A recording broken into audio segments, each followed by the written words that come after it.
आज गीत रामायण एक नृत्यानुभव हा कार्यक्रम पाहून खरोखर मी चकित आणि स्तिमित झालो आहे. खरं सांगायचं तर सुधीर फडक्यांनी स्वरबद्ध केलेलं आणि गदिमांच्या लेखणीतून उतरलेलं गीत रामायण आपण वर्षानुवर्ष ऐकतोय, परंतु ते दृश्य स्वरूपात म्हणजे त्या गीतरामायणातल्या गदिमांच्या शब्दांचं नृत्यरूप रूपांतर हे इतक्या विलक्षण पद्धतीनं केलेलं मी पहिल्यांदाच पाहिलं.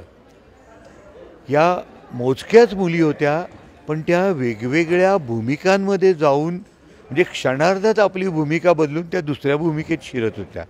म्हणजे कधी त्या राक्षस होत होत्या, कधी वानर होत होत्या, कधी राम होत होत्या, कधी सीता.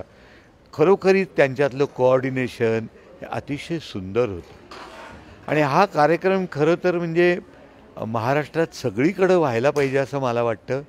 गीत रामायण एका वेगळ्या भाषेत, नृत्याच्या भाषेत कसं मांडता येईल याचा जणू काही हा एक वस्तुपाठच आहे असं मला वाटतं.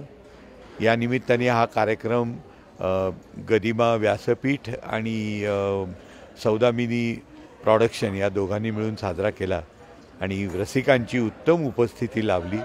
खरोखरी खूप आनंद वाटला, कारण गीत रामायण हे असं आहे की ते कधी संपतच नाही. जिथे संपतं तिथूनच ते पुन्हा सुरू होतं आणि प्रेक्षक जरी घरी गेले तरी त्यांच्या मनातही ते सुरूच असतं. तेव्हा हे गीत रामायण असंच पुढे चालू राहावं ही सदिच्छा व्यक्त करून मी थांबतो. धन्यवाद.